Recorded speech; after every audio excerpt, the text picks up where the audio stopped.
ሰላም እንዴት ናችሁ? በያላችሁበት ነገር ሰላም ነው። አሽን አንድ ያላችሁ እሞኝላችኋለሁ። በስጭት ስትጎንዶሉ ማዳችን ላይክ እና ሼር ማድረጋችን እንዳትረሱ። ለዚሁም ከልብ አመሰግናችኋለሁ።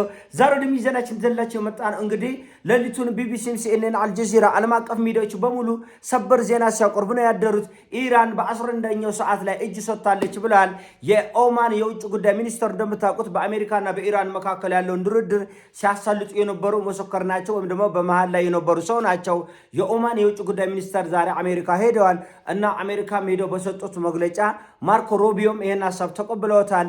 ኢራን በ11ኛው ሰዓት ላይ የኒኩለር መሳሪያ ቦምብ አልታጠቅም የሚለውን ቃል ገብታናለች ብላለች። ኢንሪችመንትም ከ30% አላስበልጠው ነው ያለች።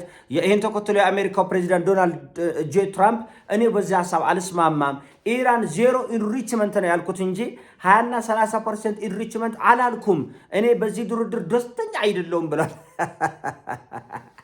የኢራኖችን ተንኮል ሰውየው ቆቅ ነው፣ በደንብ አውቋል። ከነሱ በላይ ብልጣብልጦች መሆኑን አውቋል። እኔ ደስተኛ አይደለሁም በዚህ ነገሽሽ፣ በዚህ ድርድር ላይ እኔ ምንም ደስተኛ አይደለሁም፣ ዜሮ ኢንሪችመንት ነው ያልኩት። እነሱ ግን 30% 20% ምናምን ይላሉ።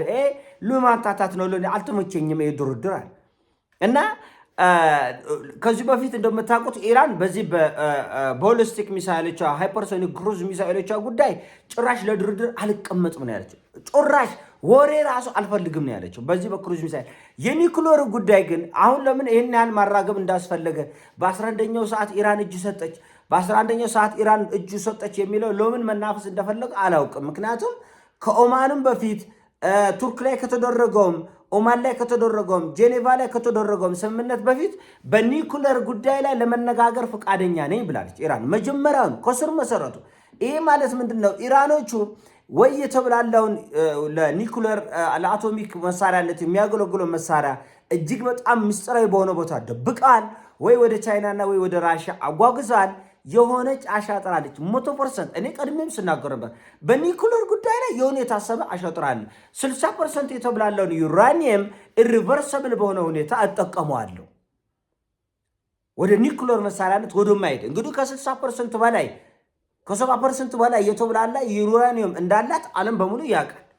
እና ይሄንን ኢሪቨርሰብል የሆነ ወደ ኃይል ፍጆታ ወደ ኃይል ጥቅም አዞራለሁ፣ ሌላውን ግን አልነካካውም።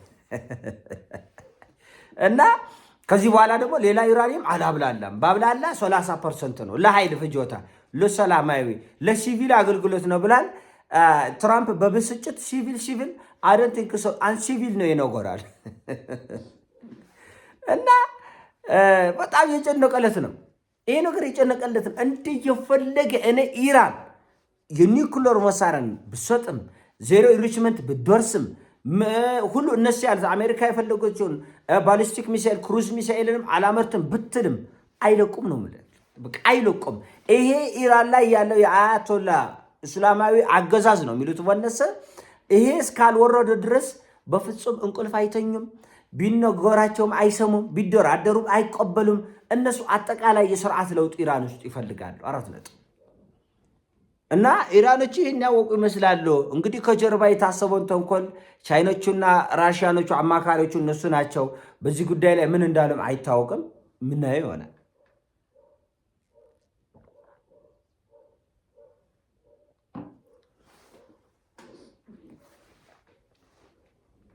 ምናየው ይሆናል። እና እንዳልኳችሁ ነው። ምንም ሙሉ በሙሉ እጅ ቢሰጡ እንኳን እነዚህ ሰዎች ከኢራን ላይ ማዕቀቡን ያነሳሉ ወይ ከጦርነት ይጣቀባሉ ወይ? አይ ዶንት ቲንክ ሶ። በፍጹም አይመስለኝ። ሙሉ በሙሉ መወገድ አለበት። ልክ እንደ አብዛኛው የአፍሪካ መሪዎች ጦጣ አሻንጉሊት የሆነ ተነስ ሲልት የሚነሳ ቁጥበት ሲልት ቁጭ የሚል መሪ ይፈልጋሉ በኢራን በሁሉም ዓለም ላይ እንደሚያደርጉት ማለት ነው። እንኳን እሱ ቀርቶ አውሮፓ ውስጥ ያሉ መሪዎች እኮ የአሜሪካን ፍቃድ የሚሞላው እስካልሆነ ድረስ ፍቃደኞች አይደለም። ኢቨን በአውሮፓ ፖለቲካ ውስጥ ተጽዕኖ ይፈጥራል። እና እንኳን በአፍሪካ ቀርቶ እንኳን በሌላ ዓለም ቀርቶ ያልተቻላቸው በራሽያና በቻይና ፖለቲካ ገብቶ መፈትፈት ብቻ ነው እንጂ አውሮፓ ድረስ እጃቸው ረጅም እንደሆነ ይታወቃል። ስለዚህ አሁን የሆነ የስርዓት ለውጥ ካልመጣ ኢራን ውስጥ ፈቃደኞች የሚሆን አይመስለኝም። በኒኩለር ጉዳይ ላይ ቢቢሲም ሆነ ሲኤንኤን እነዚህ አልጀዚራ የሚሉ ሌሎች ዓለም አቀፍ ሚዲያዎች ይህን ያህል ማናፈስ ለምን እንደፈለጉ አልገባኝም። ምክንያቱም ገና ከድርድሩ በፊት የኢራን የኒኩለር ማብላላት ጉዳይ ለድርድር ይቀርባል ብለዋል ራሱ ኢራኖቹ ገና ወደ ጠረጴዛ ሳይመጡ። ለምን እንዳልኩት ከመጋረጃው ጀርባ የታሰበ አሸጥራል። አሁንም ቢሆን ይህንን የአሜሪካ ፖለቲከኞች ያውቃሉ። የእስራኤል ፖለቲከኞች በተለይ በደንብ ነው በጥልቀት ነው የሚያውቁት። ስለዚህ በዩራኒየም አብላላለሁ በሚል ቢስማሙም በኒኩለር መሳሪያ መታጠቅና አለመታጠቅ ጉዳይ ላይ ቢስማሙም ይሄ ደግሞ ወደ ባሊስቲክ ሚሳኤል ጉዳይ የክሩዝ ሚሳኤል ጉዳይ ደግሞ ሌላ የጭቅጭቅና የጦርነት መቀስቀሻ ርዕስ እንደሚሆን 100% እርግጠኛ ነኝ። 100%። አሁን ቬና ላይ ሰሞኑን ስብሰባ አለ ደግሞ ሰኞ ዕለት ይሳካል አይሳካም? እንደው ይሁን እንኳን ተብሎ ቢቀራረበው ኢራን ያሰበች የሆነ ተንኮል አለ። ምክንያቱም ከዚህ በፊት እንዳልኳቸው ፎርዶ የኒኩለር ማብላያ ጣቢያቸው ላይ አሜሪካ ጥቃት ፈጽማለች እና አሁን ኢራኖች እያሉት ያሉት አሁን ያብላላ ነው 60% ምናምን ኒኩለር ያለው ፎርዶ ነው ብላል። ፎርዶ ተደፍኗል እንደምታውቁት እንግዲህ ተመቷል። በዚህ በባንኮር በስተር በሚባል ቦምብ ተመቷል። ስለዚህ ገና አሜሪካኖቹ ያን ቆፍሮ እስከሚያወጡ 2 ወር ይፈጃል። 2 ወር ይፈጃል። በዛ መሃል እነሱ የሚሰሩትን ለመስራት በዛ መሃል ያው የምታውቁት ፖለቲካ፣ ኢኮኖሚያዊ፣ ሚሊተሪ አሻጥር አለ በነዚህኞችም በነዛኞችም በኩል። ስለዚህ ጊዜ ለመግዛት ለማዳከም የሚሄዱበትን ርቀት ተመልከቱ። እመት አለው ካለች ራሱ 3 ወር አለፈ። ቆይ ዛሬ ሲሉ፣ ቆይ ነገ ሲሉ፣ ቆይ ከነገ ወዲያ ሲሉ፣ ቆይ እዚህ እንስማማ ሲሉ፣ ጄኔቭ ሲሄዱ፣ እንደገና ኦማን ሲሄዱ፣ እንደገና ቱርክ ሲሄዱ ጊዜውን ይፈጃሉ። ስለዚህ የታሰበ የሆነ ከመጋረጃው ጀርባ የሆነ ጨዋታ አለ። በዚህ ምክንያት ነው የአሜሪካ የደህንነት ክንፉም ሆነ ይህን መረጃ የሚቀበሉት ትራምፕ እርግጠኛ አይደሉም፣ ደስተኛ አይደሉም፣ ተቅበጥብጠዋል፣ ተጨንቀዋል፣ ፋታ አላገኙም። እንደውም በትናንትናው ዕለት 230 ሚሊዮን ትርቻ እንባል የአሜሪካ ድሮን በኢራኖች የኤሌክትሮ ዋርፌር የሚባል በዛ ጥቃት ደርሶበት ተከስክሷል የሚለው መረጃዎች ወጥቷል። መረጃው በገለልተኛ አካል ስላልተጠራ ሙሉ በሙሉ በእርግጠኝነት ላቀርቡት አልቻልኩም። ነገር ግን ትሪቶን የሚባል የ230 ሚሊዮን ዶላር የሚያወጣ የአሜሪካ የድሮን መሳሪያ ግን እንደተመታ መረጃዎች ያወጡ ነው ያሉት። የሆነ ሆኖ ይሄ ነገር ከጡዘቱ ይረግባል አይደንቲንክ ሰው። ምክንያቱም ፍላጎታቸው ገደብ የለውም። አሁን ኢራን ላይ እየተጫነ ያለው ጫና መደፍጠጥ መጮፍለቅ ስለሆነ አንዱን እሺ ስትል ደግሞ ወደ አንዱ ይመጣሉ፣ አንዱን እሺ ስትል ደግሞ ወደ አንዱ ይመጣሉ። ደግሞ አንድ በጣም ጭንቅ ነው።